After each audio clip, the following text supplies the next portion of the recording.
I'm so happy that we have Garrison Candelaria Fletcher with us here this evening. Years ago, when he first began research for his memoir, Descanso for My Father, Fragments of a Life, Harrison was a journalist used to covering news stories, everything from Albuquerque politics to the state penitentiary system to any breaking news story that he was assigned. He liked journalism, was good at it, but he reached a point in his life when he wanted to know more about his father, who sadly had died when Harrison was not even 2 years old. So he began to search out the who, what, when, where, why, and how of his father's life, and in the process of creating a descanso, a memorial to his father, Harrison brought to life for himself as well as for us, his readers, a rich and far-reaching family memoir that is deeply rooted in the landscape of the Southwest where he grew up. In 2013, Descanso for My Father was awarded the Colorado Book Award and an Independent Book Publishers Bronze Medal. Though Harrison was never in the Midwest until this week, his book was published by the University of Nebraska Press and is part of the press's prestigious American Live series. Harrison's work has appeared in numerous journals, including New Letters, Fourth Genre, and the Touchstone Anthology of Contemporary Creative Nonfiction, which selected his essay, Beautiful City of Tirza, as among 50 outstanding works since 1970. He is the recipient of a New Letters Literary Award, a High Desert Journal Obsidian Prize, and a Pushcart Prize special mention, as well as fellowships from the Arizona Poetry Center and the Vermont Studio Center. In addition, he has been a finalist for the National Magazine Award and the Bakeless Literary Prize. Harrison is founding editor of the online literary magazine Shadowbox, and he and his family recently moved from Denver to Richmond, Virginia, where he teaches in the Virginia Commonwealth University MFA in Writing program. But tonight, he's in Omaha. Please help me welcome Harrison Candelaria Fletcher.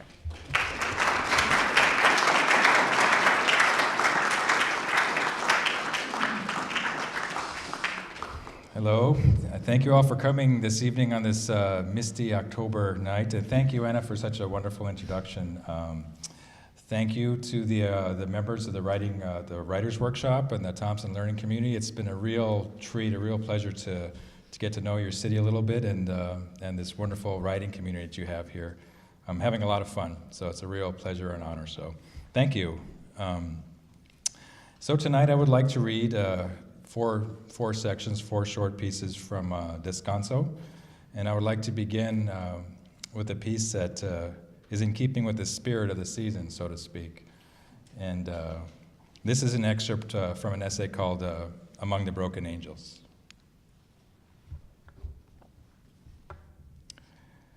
The wind blew in hard from the north, lashing the gnarled gray branches of the cottonwoods until they twisted and writhed like witches. Above White Mesa, thunderheads bruised the sky. Juan Mora stomped on the accelerator of his flatbed and tore along the wagon trail leading east from his Rio Puerto village. He was running out of time, and he knew it. He left the head gate open again, and if he didn't get to his field soon, his meager crop of pinto beans would drown in the torrent of rainwater set to roar through his acequias like a stampede.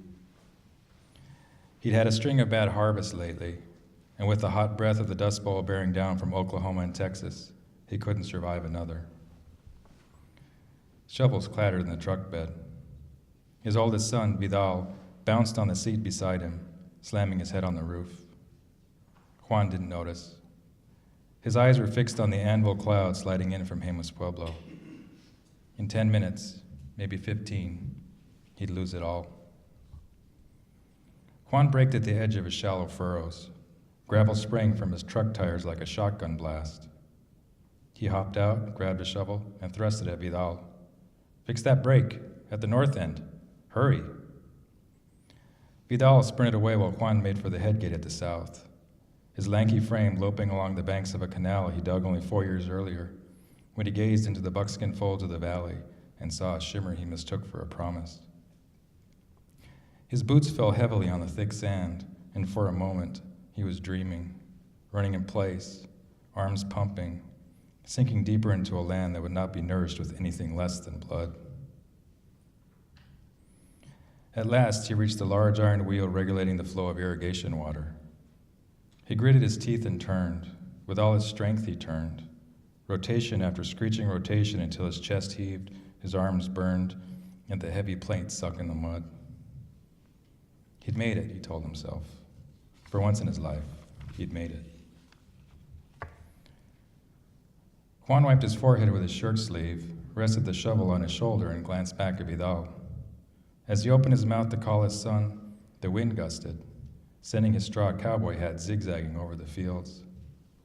"Shoot," he grumbled, and started after it. 50 yards away, Vidal bent over a breach, scooping silt with his hands, cold, tired, cursing under his breath. Everyone knew the storm was coming. Why did his father soak his field so long? Couldn't he do anything right? Then a flash, and a boom. Vidal tumbled over onto his side, ears ringing, enveloped by the odor of burned hair. "Papa?" He pushed himself up and scanned the fields, but couldn't see his father. "Papa!" He scrambled toward the headgate, but slipped and fell, his mouth filling with the coppery taste of blood. Sloshing ahead on all fours, he saw a yellow curl hidden among the squat green leaves, his father's hat. As he reached for it, other shapes took form: a denim sleeve, an arm, a pair of overalls, a man on his back. "Papa!" It began to rain. 60 miles southeast, in the village of Corrales, Benicio Perea, my great-grandfather, dozed off in his broad iron bed when a voice swirled into the room. "Estoy muerto." Benicio reached over to shake his wife. "It's Juan Mora. I hear it. Be quiet." The voice whipped around them, once, twice, then tore down the road to the adobe home of Carlos Candelaria, my grandfather, Juan's brother-in-law and best friend. "Estoy muerto." Carlos covered his head with a bedsheet while his wife, Desolina, used a pillow to shield their infant daughter, my mother, who slept between them. "Estoy muerto. I'm dead." The foot of the bed rose 10 inches off the floorboards before slamming down hard. Desolina closed her eyes and made the sign of the cross. "May God forgive your sins. Now leave us alone." Then nothing. The patter of rain on the sunflowers beneath the window. Carlos listened a good 3 minutes before slipping on his boots and rushing outside to investigate. Desolina called after him, checked the baby, and followed. My mother remained in bed, asleep. A spirit had just come to them, an angry, anguished spirit, yet she remained calm, content, dreaming. Thank you.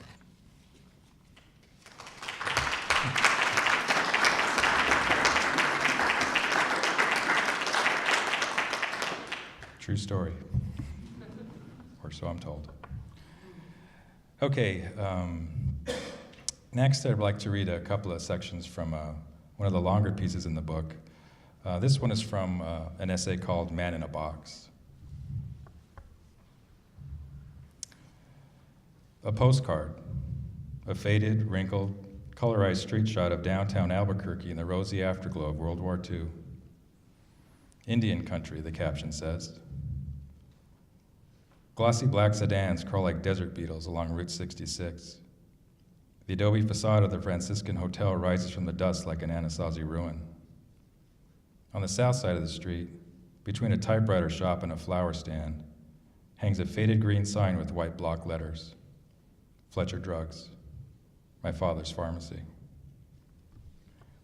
This image is my family's only record of the landmark, the only tangible proof it ever existed. My oldest sister found it in an antique store shoebox while browsing artifacts with our mother. I borrowed it, stole it really, because we're all stingy with his things, because there aren't enough to go around. Alone at night, 35 years after his funeral, I study the image like a tarot card.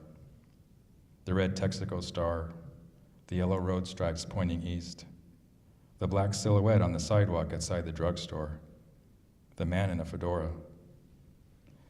I can't make out his face. It's hidden in shadow, but I can see this much. He's looking forward into the camera at me.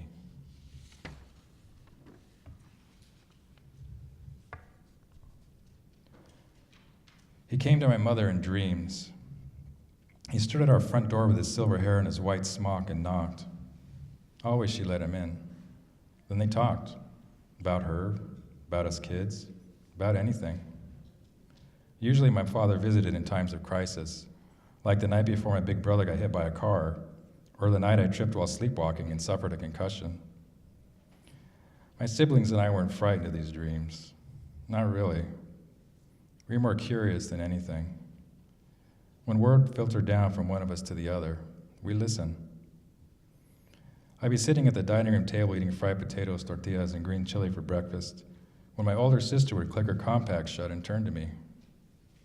She dreamed of him again, she'd say, Dad. I'd glance into the kitchen at our mother, who'd set a tea kettle on the gas stove and sparked the flame. She'd look over at me, eyes puffy from sleep, and turn away. What'd she say? Nothing. Just that she dreamed about him again. But you know what that means, don't you? Be careful. I am, I'd say. I always am.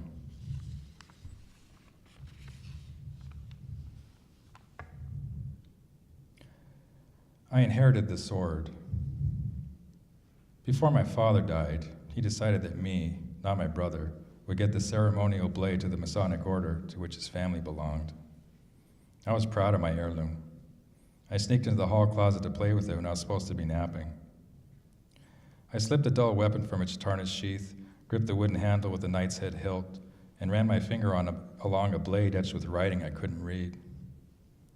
My brother slid beside me into the cool darkness.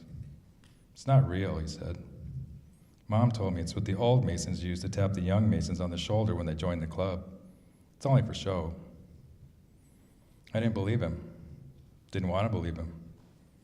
I wanted to believe our father had chosen me as the family guardian, the protector. And to prove it, I challenged our little sister to a duel while our mother pruned her rose bushes outside. As her weapon, my sister selected our mother's Russian olive switch. We battled up and down the hallway, and she drove me back with every blow, rattling my foil so hard it hurt. When she swirled her stick like a musketeer, I jabbed her in the knuckle. I apologized, but she told on me anyway, and our mother packed away my heirloom until I was, quote, old enough to deserve it. My brother laughed and laughed, but I didn't mind. My sword drew blood.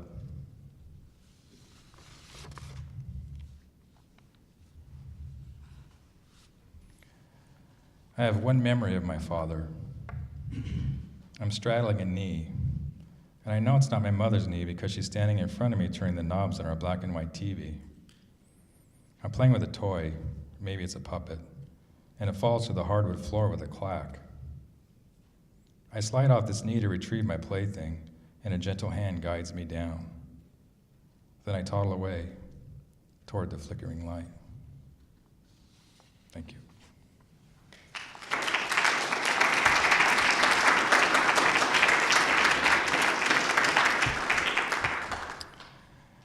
Next up, more Halloween weirdness, I guess, from my family. This next piece is from another essay, one of the first essays in the book, called The Beautiful City of Tirza.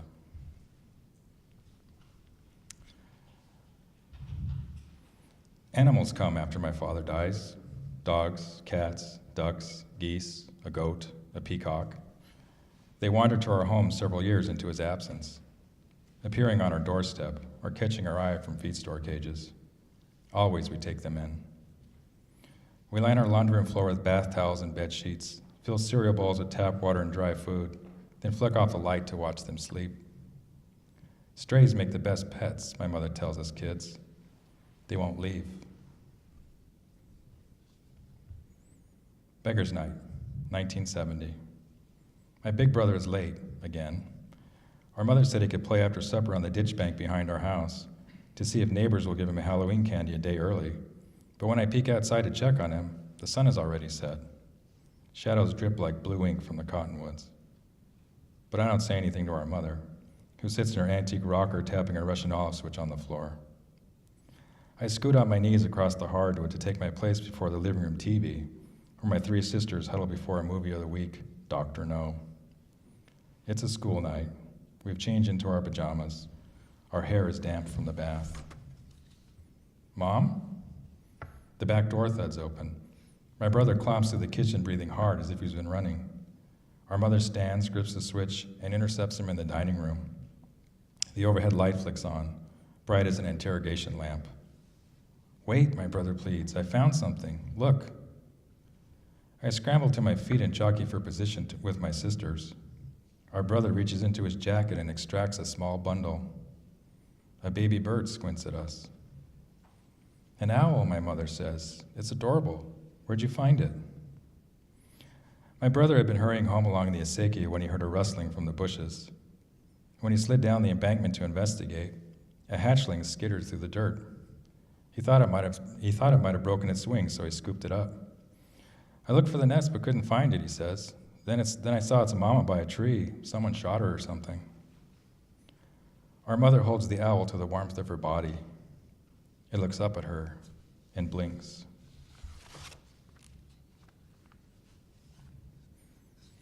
An ornithologist who lives down the street tells my mother we've adopted a screech owl, probably a female, given the description over the phone.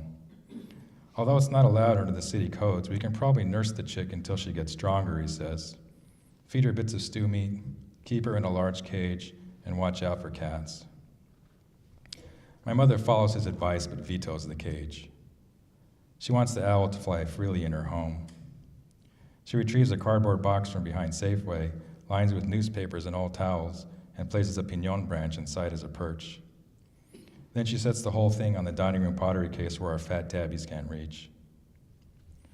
The owl is the size and shape of an upside-down pear. Her feathers are gray with salt and pepper speckles. She has two tufts that look like ears or horns, and a beak as sharp and shiny black as her talons. What I like best are her eyes, piercing yellow, the size of dimes. When she looks at me, it's as if she's reading my mind or seeing something I can't. My Aunt Molly won't even meet her gaze. The owl's eyes, Molly says, are too human.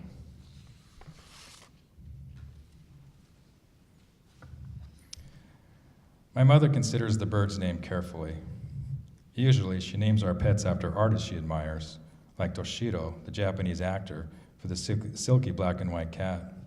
Or sometimes she chooses characters from her favorite novels, like Tonya from Dr. Zhivago for the German Shepherd. For the owl, my mother selects Tirza.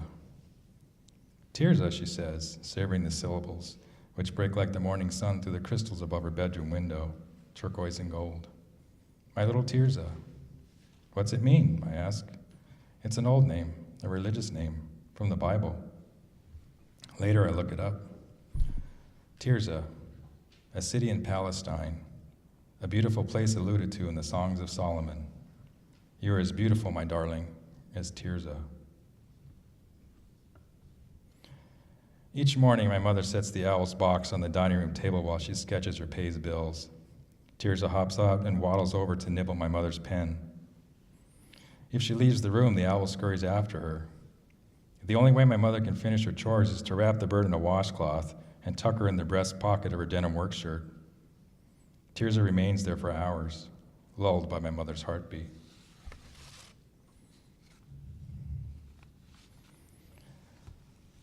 On Sunday evenings, my grandmother, Desolina, stops by our house for red chili enchiladas.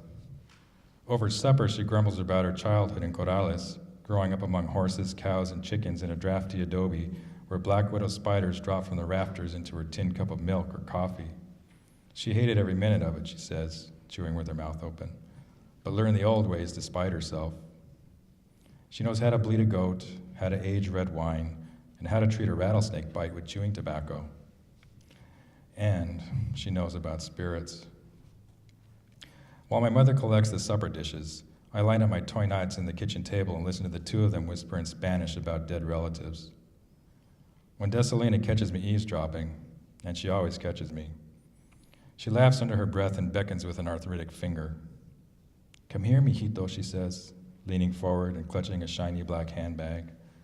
And then, in a low, raspy voice, she describes the fireballs dancing along the Rio Grande Bosque, the footsteps dragging down her hallway at midnight, and the crone who transformed into a banshee one evening to chase her brother home on a acequia near Bernalillo. "It's all true," she says, nodding at my wide eyes and then breaking into a smile of red lipstick and crooked teeth. "And do you go to church like I told you?" When Tirza flutters by, my grandmother makes the sign of the cross. "Owls," she says, are bad omens, messengers of the night. "Que fea," she mutters. "Why did you bring that ugly thing in your home?" My mother shrugs. "I think she's gorgeous." When Tirza settles on the chair back across from her, Desalina holds the owl's gaze for a full 30 seconds. Then she slips a glow-in-the-dark rosary from her purse, turns her head, and spits. Thank you.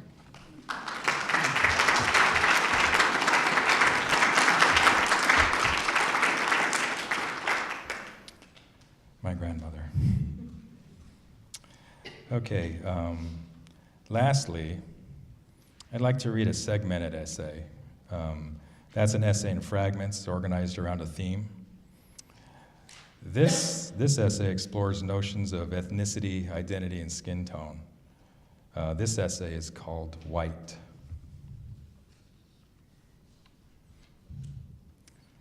Number 1, cream.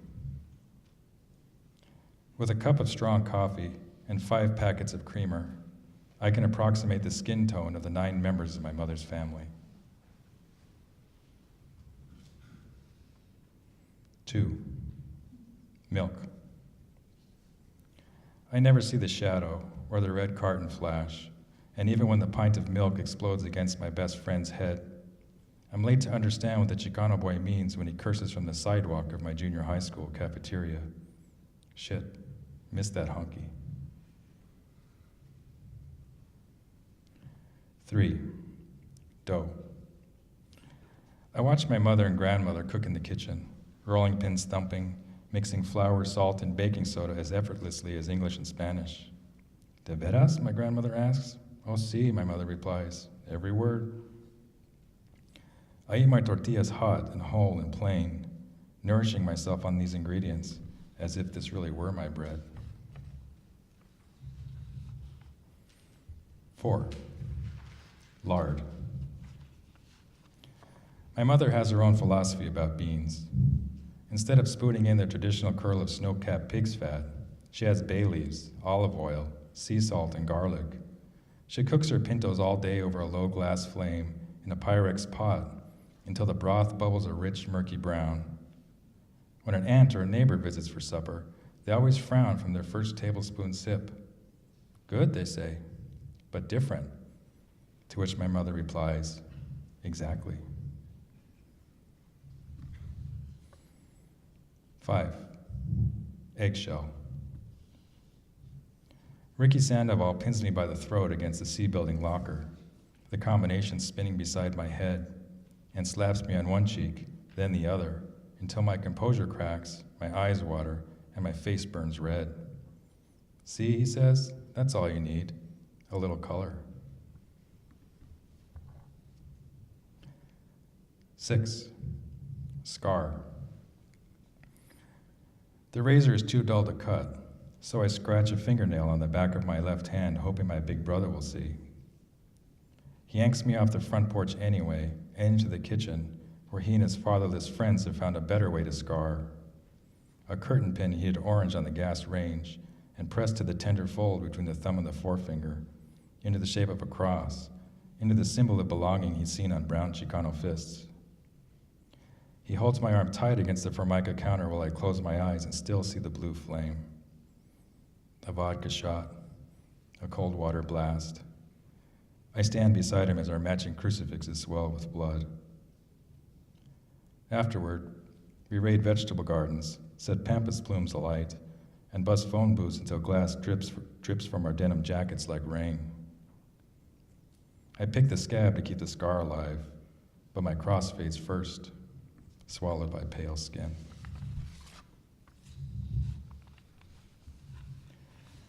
Seven, liquid paper. No, we are not Mexican, my mother says.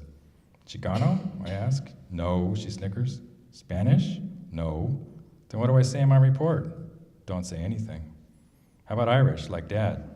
Your father wasn't Irish, he was Scottish-French. Wasn't your grandmother Italian? I thought that's where I got my red hair. Your hair is not red, it's auburn. And if you really want to know the truth, my family's Basque. How do you spell it? 8, lotion. Shake well before using. Blend evenly over freshly cleaned skin. Apply sparingly around elbows, knees, and ankles. Wash hands immediately after use. Avoid contact with clothing until dry. The sheer bronzer is a temporary color. Your sunless tan will develop in 2 to 4 hours and will last for days. Reapply as needed.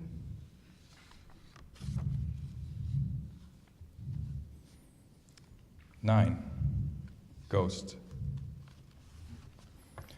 After college, I attend a National Association of Hispanic Journalists convention in Dallas. I linger among the beige cubicles while reporters and editors brush past me with resumes and business cards. When I approach, they study my face, squint at my name tag, and turn away. Several hours into the job fair, with few interviews and even fewer prospects, I duck into a men's room, flip over my badge, and scribble in my mother's maiden name, Candelaria. Back in the main arena, recruiters smile, hands extend, appointments open. I walk through walls. 10, bone. So what do you need to know? Asked the man in the camouflage fatigues, the man with the Emiliano Zapata mustache, the man who dug his friend into a bunker in Tierra Amarilla. What do I need to know about a 71-year-old farmer who refuses to leave land stolen by developers? What do I need to know that an automatic rifle won't tell me? What do I need to know that will help an Anglo reporter like me understand? But I'm not Anglo, I say. Oh no, he asks. What are you then? I start to tell him, but the words stick in my throat. 11, light bulb. A Chicano, explains the sculptor, the activist, the co-founder of the Multicultural Arts Council, is somebody who was born in the US, but has a blood mixture of Aztec and Spanish. A Chicano is a person with 1 foot in one culture and 1 foot in another culture who resists being forced to choose.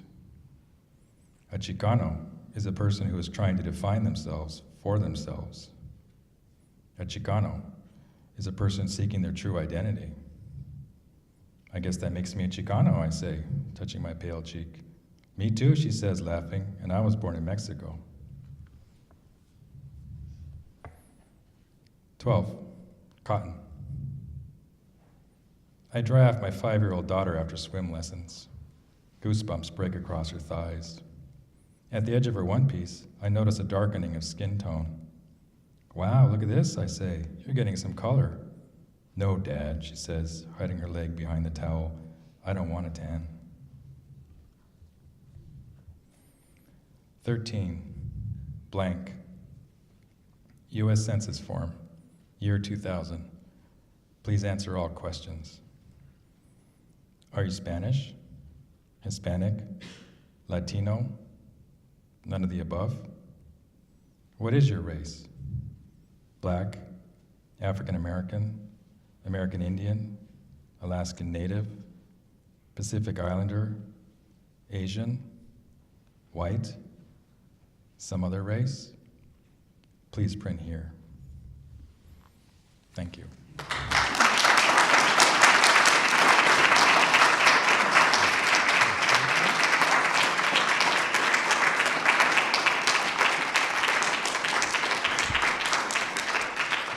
Well, thank you all. I'd be happy to answer any questions or talk a little bit more if you'd like. Anything at all?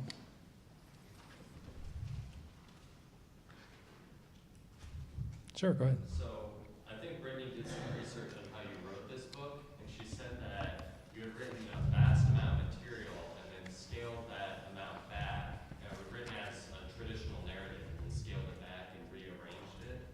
I was wondering if you could talk about your choices for what went in and more specifically how you decided to arrange it. Yeah, that's a really good question. He had done some research and found out that I think I had written 3 different versions of this book, top to bottom in 3 different ways. And the first version was a straight chronological narrative, my search to know my father. The second was what I like to call a poetry explosion, which was just that. And then the third book is what you see in front of you. And he had asked how it was that I came to find my final form and how I cut things out. The answer was not easy, not easily, not to be facetious, but it's yeah, I guess I'm one of those writers who believes that you don't always get to choose the material that you write about. I think it's more a case of you find your way to what you're given to write about. And that was certainly the case with this book. I never intended to write about my father, and as Anna said in the introduction, it was just a subject that just kept percolating to the surface of all the other kinds of writing that I did. And the final form it took was a difficult process of learning to listen to what the book wanted to be, instead of what I had wanted to make it, or what my editor had wanted to make it, or what my colleagues in workshop wanted to make it. And in my writing desk in Denver, I used to write in the basement from 5 to 6 every morning before my kids got up. And above my desk, I had the little artifacts that I would collect with my mother, and what I had taken that belonged to my father, and I would have them above me, and I would kind of hold them as I would write, kind of unconsciously at first. And down there, one dark March morning, struggling over how to whip this thing into shape, I just kind of leaned back in my seat and looked up on my shelf, and right in front of me was a little shrine that I had made to my father. While I was trying to write this, I had his photograph, I had his drugstore keys, I had his turquoise ring, and some bits and pieces of artifacts that I collected. And then it was like somebody smacked me in the head. It's like, there's your book. This is what you're trying to do. You're trying to write a shrine for your father. And once I finally got that, it was like, of course, this is how my mother and my family communicate. It's through objects, through artifacts, through spaces and silences. And so the book just came to me like that after the fact, after 2 drafts and 350 pages. And once I decided, or once I saw that it needed to be told in a fragmented way, then the stories that made the book just kind of surfaced, and everything fell away without being too abstract about it. But I organized the book in a weekend after spending 3 years with it. I learned the hard way sometimes. So yeah. On a related note, Ted Kuzer's Local Wonders, I don't know if you're familiar with it. I know Ted Kuzer. Memoir also comprised of fragments. So it sounds like you just sort of felt your way through the dark. Were there any literary precedents or models for That's interesting that you said that I felt my way through the dark. That's pretty much exactly how it worked. Or I taught myself to try and listen to the voices inside me that were trying to come out. And, as Anna said, I was a journalist for many years, and I was used to writing in a very controlled way, and you can't always do that in creative writing. It's more of a process of listening to these undisciplined voices that don't respond well to commands. And I read a lot of poetry, and Sherman Alexie. I love Ted Kooser's work, but interestingly enough, visual art also informs a lot of what I do. And if you're familiar with Joseph Cornell's work, he has these. Joseph Cornell wasn't an artist. He was a collector and a gatherer, and he lived in New York City after World War II, and he would just kind of wander the city and pick objects like a doll's head and a soap bubble pipe and a spring, and then he would come back to his house in Utopia Parkway, and he would assemble these objects into little shadow boxes. And he would place them in such a way as that the objects inside the box spoke to each other in a really interesting way and told a story in an overt way. You would kind of see a photograph of a woman and a parrot, and you just kind of contemplate it and fill in the blanks and make a story. And he inspired me when I was trying to put this book together, trying to figure out a way where the white space in this book, there's a lot of white space, there's a lot of gaps, could kind of reflect how present my father's absence was in my life. So yeah, I drew from poetry and I drew from visual art. Interestingly enough, not a whole lot from memoir, but I do now. So thank you, that's a good question though. Sure. Where and what are your siblings doing now? Oh, we're a scattered bunch. I have one sister in Florida, one sister in Wisconsin, and my brother and sister in Albuquerque. I think one works for the government, another one works for the government, another one's a paramedic, and another one's a mom. And we're all circle home. The house still revolves around my mom. So, thank you. You teach in an MFA program, Mhm. and we're here in a writing program, and there's so much discussion about how to educate oneself to write well. We think of it as this thing we can be educated to do, and we believe that, or we wouldn't be here. But you spoke beautifully, and you write beautifully about the model your mother offered by her collecting Mhm. and what she would do with found objects. And it's in the book, but we didn't hear it tonight, so I wondered if you could talk about that a little bit. How she would create these assemblages and then ask you to look at it.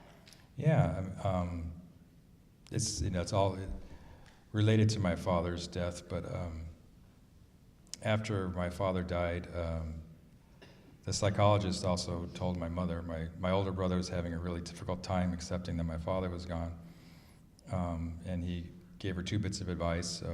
One was to erase my father's presence from our house, and so she removed all his belongings and packed them away so my brother would understand that he wasn't coming back. But the other thing, the psychologist said, is to take my brother out of the house, go somewhere. And so we did. My mom packed the 5 of us kids into the car and went driving into the desert. And she took her father with her, Carlos, from the first story. And they would go exploring the ghost towns and arroyos and mining towns of New Mexico where he spent his childhood. And out there, and my grandfather was a very quiet, hardworking, construction, Dust Bowl farmer kind of guy. Didn't really talk much about himself. But once you got him out there, once you got him driving his his powder blue F-150, he couldn't stop. He'd come alive, and his hands would fly off the steering wheels, and my mom was animated with it. And so everywhere they went, she began to collect little interesting bits of stuff that caught her eye, barbed wire, roots, old tools or whatever. And she'd bring them back to our house and nail them on the walls. She was an artist too, and so she would, our house is like wall-to-wall stuff. And she would arrange them, I was a kid, I was like, what are you doing? And she would carefully arrange them like she was hanging a gallery show.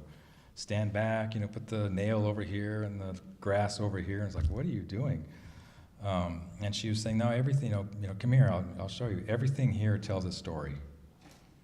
Like the nail was, related to her grandfather who made nails, on the farm, and the grass referred to the plains where something happened. So each object that she has in her house tells a story, and when she grouped them together, they would tell a bigger story. Kind of like the Joseph Cornell box, but she would never tell me exactly that. She would more like, stay over there and look at it for a while, and then come back and tell me what you see. Like, so she was kind of asking me or teaching me early on to fill in the blanks and to kind of make connections and associations, but then I say that's the language we spoke. Is whenever she would come back or something, she'd say, "What do you see?" And I'd say, "Oh, piece of barbed wire. Looks like a snake in the grass. Perfect, excellent." And she'd go put it on the wall. But that kind of worked its way into my book too. How I grouped these things together was kind of like an associative thing. Someone describes it as how you get dressed in the morning. You pick out clothes because they look good to you. They may not match to anybody else, but it feels good to you. So it's kind of that same process. And I owe it all or blame it all on my mom. Either one. So. What will you do on the Day of the Dead? That's interesting. That's the Day of the Dead is, it's Dia de los Muertos in Mexico is a big holiday where they honor the dead who are not really dead. And the spirits are very much alive in Latino Mexican culture. But my mother never really thought of herself as Mexican. So it was something that we didn't really celebrate that much in an overt way. But I do now. I mean, the cover of the book is a shrine that I actually have in my living room. And I feel it, I give him new cigarettes. If you notice, the pack is almost empty there. But I give him new cigarettes for Dia de los Muertos. Sure. My father's big into family history. He's one of those people that always tries to search back as far as he possibly can for relatives that were directly related to us getting where we are today. And something I always find interesting is that when he does this kind of research and he looks at those things, he at one point tries to see where the type of people we are, the type of person that he is, where he fits into this line, but also where he doesn't. And when you were trying to figure out and learn about the story of your father, and along just learning these things about the rest of your family, did you find yourself learning more about where you fit in with your family, or more of how you were different? That's a really good question. Both. It really is interesting to go back and see generations of family and fathers in particular in my story. For me, the trail was pretty cold. I mean, my father was the last one in his family. There were no surviving relatives. And I tried to do the detective work. I went back to his hometown and, went through the archives and looked up the Ancestry.com and all that stuff. But I was able to find, or to kind of assemble a chronology of the different Fletcher fathers out there. And I actually found something that was, interesting / disturbing, I guess. Is that there's like a cycle of fatherless sons in my family, my father's family, that runs back like 5 generations. And that really struck me. It's like Harrison Fletcher the first is, there's three of us. His father abandoned them when he was a kid. So what does he do? He turns around and abandons, a couple of sons on his own. My father's father died when he was really young, so it was just a real interesting pattern that that I wanted to break, if that makes any sense. I have a son, I have a little boy, or at the time had a little boy, and I didn't want to have this happen to him, because I gave him my name. He's now Harrison the Fourth. But yeah, I kind of noticed that, and I hope that I wanted the chain to end with me. But yeah, I did find the patterns and the cycles of, it's really interesting. There was the fatherless sons, but then the flip side of that is that there were always sons who would go back and try and find their family. So, what was I doing? Going back and trying to find my family. So I thought that was it was interesting, but kind of also disturbing in a way. Yeah. Did it ever feel like your search for your father was really a search for yourself? Oh yeah, that's ultimately what it was about. Because although this is nonfiction, it's very much fact-based. I'll never know my dad. I mean, that's just the way it is. I'll never know who he was. But I was able to fill that space with a person that I, made, based on what my mom told me, based on what I could find, based on what I think, that allowed me to, to move on, to bring him out of the closet and put him into my life. But yeah, it was about me coming to terms with, with that absence and that loss. That's what ultimately memoir is about, in my opinion, discovering something about yourself in these journeys that you take into the past. So, go ahead. What's your son's discount of you going to be? Oh boy, I don't know. Something with Legos, I don't know. Yeah, that's a frightening thought. My kids will someday write about me. No, I don't know. He's too young. He knows he's in the book. And so he's like the first paragraph in the book. And so it was really cute when my book came out and I gave my first reading.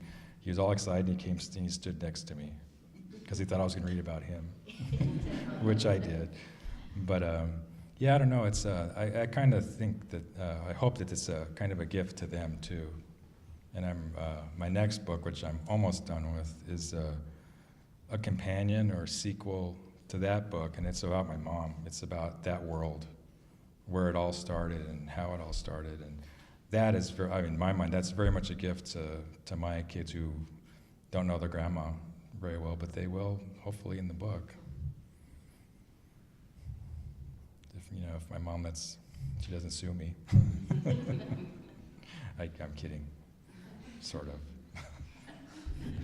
Could you speak to writing about your life that other people will see? I mean, you have to be pretty honest in an autobiography. Do you watch what you say? I kind of can't, but you mentioned that with the autobiography about your mom. She'll see it. Yeah. How does that influence your writing? It's hard. I mean, it's not easy. I mean, I could talk for an hour on that subject, how to write about your family, how to write honestly about yourself. But I think that a lot of it comes down to what your intention is. I wrote this book not trying to air any dirty laundry or expose any family secrets or embarrass anybody. I just really wanted to understand, who he was and why we didn't talk about him. And my family didn't talk about him. Here's Harrison writing a book that he's going to publish. It was tough. I mean, my family didn't understand. My mom didn't understand. I didn't understand. But I think I just tried to explain my intention. I'm not trying to hurt anybody. I'm just really trying to figure this out. And I think that, that's where the honesty comes in. And sure, there are times where who's going to care about this? You ask yourself things that you don't want to write about. I think when you find yourself trying to avoid something for some reason, you know, all of us writing instructors would tell you that's where you got to go. You know, that's the pressure point you got to push, because it's like those little calluses in your hands you got to explode. Because there's a reason why you're avoiding it. And usually that reason doesn't have so much to do with your readers as it does for you. And then there's material there that has an emotional charge. And that's kind of where you want to go, because that's why you're holding on to these memories in the first place, because they have some kind of emotion. So I don't know, that's kind of a roundabout way of answering your question, but it ain't easy. You gotta be willing to look at yourself as carefully as you look at others in writing a memoir. It's not an easy process, but it's worth it, I think. You said in your paternal side there were generations Yeah. of men who abandoned their family. Was your father one of those people too? No, well, he died, when we were kids, but no, he didn't abandon us. But interestingly enough, he came to New Mexico. He was in Iowa. He was a Des Moines pharmacist, but he left his family behind to go look for two long-lost cousins in Albuquerque. He had two little kids, two of his cousins ran away from another abandoned. The father left, and the kids went to a boarding school, and they ran away. And his mother had always wanted to go, promise me you'll find Jimmy and Rex. And on, the dying wish, he said yes, he would, and he did. He hired detectives and found him in Albuquerque and decided to stay. And then he opened his drugstore on Route 66, and my mom used to read at the library across the street, and when came in for a sandwich, there was Dad, there was Mom. And then it happened. But yeah, it was he didn't abandon, but he had that search too. It's kind of interesting. What's that Buddhist saying? That if you heal something in the present, it'll heal like 5 generations back. Something like that. That really resonated with me. If I can stop this, then, it won't happen again. No more weird Fletcher father stories. So, anything else? Any other questions? Well, thank you all. It's been a real treat to be here.